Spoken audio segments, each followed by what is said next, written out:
Churgeon's ledger. I stood at the threshold of my childhood home, the familiar scent of damp wood and stale memories mingling with the crisp autumn air. A storm was brewing in the distance, dark clouds churning like the doubts that had once consumed me.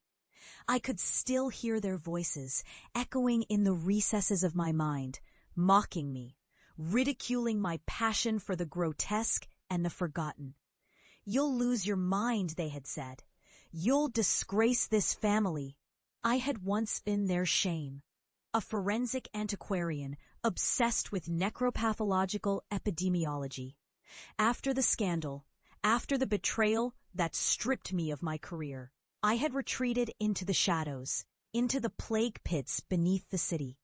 There, I catalogued the forgotten dead, piecing together their stories as if they were jigsaw puzzles of despair. My obsession had become my salvation, the only way to wrestle with the darkness that threatened to consume me. But here I was, returned, not as the disgrace they had cast me out to be, but as a harbinger of truths they would soon wish they had never dismissed.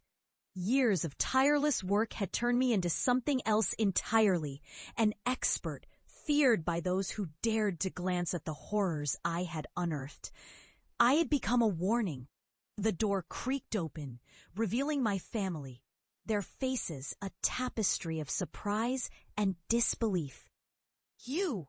my mother gasped, her face pale as if she had seen a ghost. "You came back!" "Of course," I replied, my voice steady, though my heart raced. "I have something to show you." They exchanged glances, eyes filled with skepticism and resentment, but I pressed on, pulling a weathered ledger from my satchel. "This is my work. It's not just research. It's a catalogue of the dead, a testament to the ancient plague that still haunts this city." I could see their disbelief, yet I was no longer the vulnerable thing they had once known. I was the monster now, armed with knowledge they could scarcely comprehend. As I spoke of my findings, patterns in death, a sentient plague that hunted the living, they listened, but I could feel their skepticism thickening the air.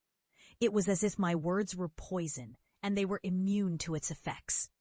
I pressed forward, fueled by the need for validation that had haunted me for so long. "Do you really think I'm delusional?"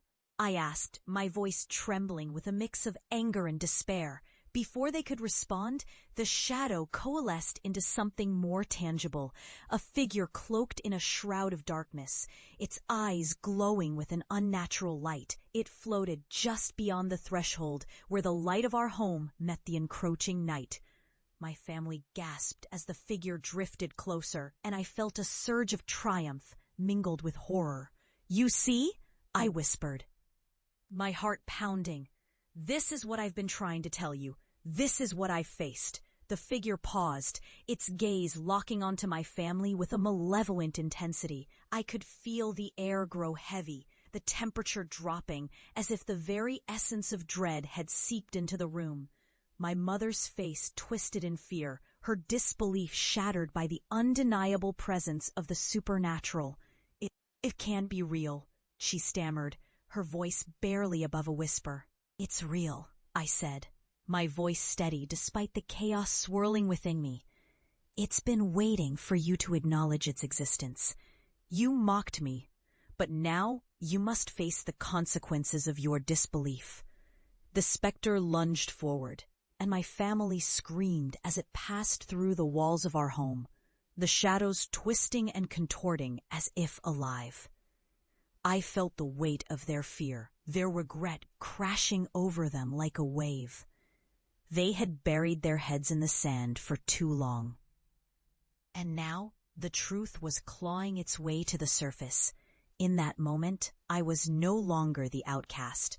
I was the embodiment of the horrors they had dismissed.